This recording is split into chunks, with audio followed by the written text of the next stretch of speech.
This year's Special Olympics took place earlier this month, from June 5th to 12th in Orlando, Florida. But it's safe to say they didn't quite go off without a hitch.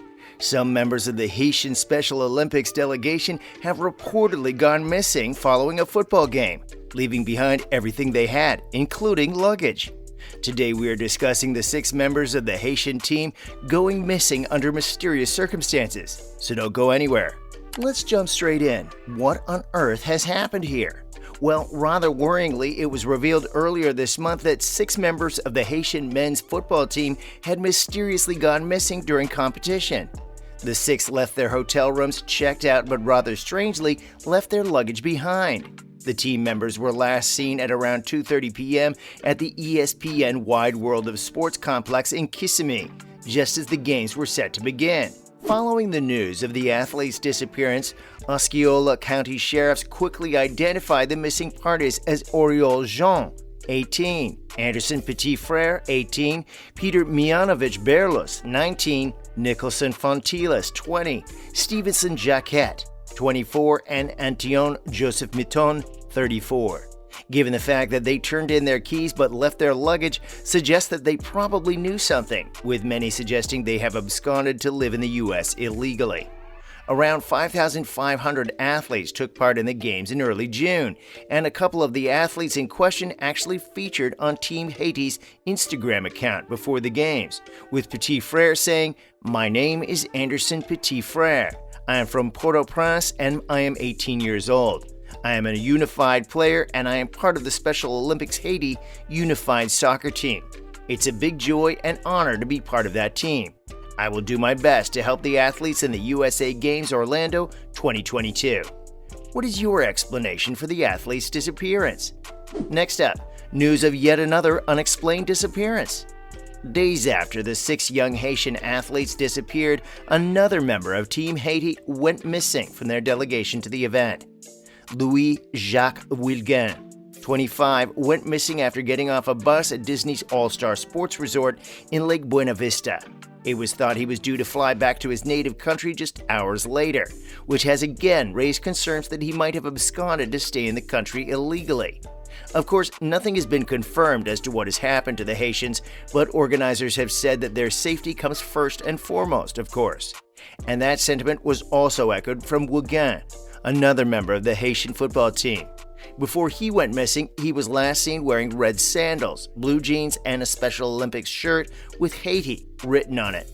And a spokesperson for the event's organizers said local authorities have indicated they have no reason to believe the health and safety of this individual is at risk, which is, of course, good news.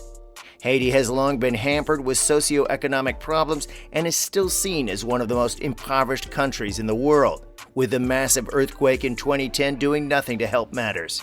Much like neighboring Cuba, Haitians often attempt dangerous sea crossings in an attempt to get to the States. So this could be a case of minimizing a dangerous situation in an attempt to reach a better life. What do you guys make of this? Another look at how Haitians are often exploited now. Stay tuned. As we know, Haitian citizens are in a perilous position and can often be exploited by their own people for sinister reasons. One case of a young Haitian woman, known only as Marie, documents how difficult it can be even when employment has been found and secured. Shortly after starting a job working for a garment firm in the country's capital, Port-au-Prince, Marie was faced with a pretty despicable dilemma. The factory's head of security approached her and informed her that she would immediately be fired unless she agreed to have sex with him. Of course, in a country like Haiti, police are often in on this sort of thing, and their silence can be bought by people with a little bit of money or influence. In this case, the security head, unfortunately for Marie. She explained that she had little choice but to basically let the man rape her, saying, "He made a lot of promises. He told me he was going to help me financially with my son's school and was also going to help me pay my rent with a promotion, so I did it. Afterwards, he told other security officers, and every time I came to the factory, I felt humiliated and diminished. I never got a salary increase and never got any financial support." And when things like this are happening in a place of work, where people are supposed to feel safe, is it any surprise they want to flee? Quite despicable. A quite grim tale from the realities of prison life in the Caribbean country now. Stay tuned. It was reported late last week that at least 8 inmates in Haiti's penal system had starved to death. Haiti's prisons are seriously overcrowded, and as such, a hierarchy exists in which the weak will ultimately perish, as terrible as that is. The prison apparently ran out of food 2 months ago, which led to outbreaks of violence and intense hunger. Of course, the Caribbean heat doesn't help the situation, which is thought to have contributed to the deaths of the prisoners at the prison in the city of Les Cayes, in the southwest of the country. The city's government commissioner, Ronald Richemond, said, "Whoever can help should help immediately because the prisoners are in need." However, this is not a new problem in Haiti, one of the poorest countries in the world. Citizens of the country who are not in prison struggle to find food, so you can imagine how far down the pecking order prisoners come. In the first quarter of 2022 alone, 54 deaths within the prison system were related to malnutrition, which absolutely should not be happening in this day and age. The UN have told the Haitian government they must take the necessary measures to find a long-lasting solution to the prison food, water, and medicine crisis. But of course, this is easier said than done.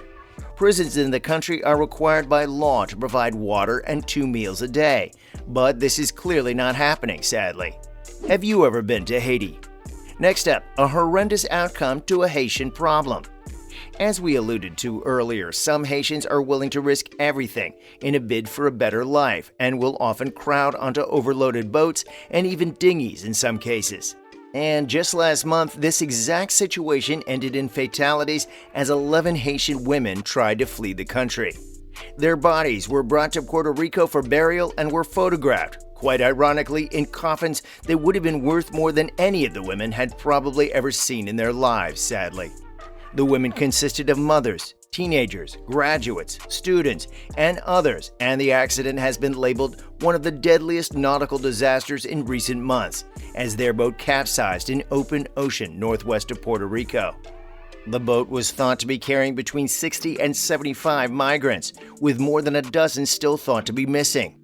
38 were rescued, but this has again raised questions about safety and stability of everyday Haitians in a country which has been plagued with corruption.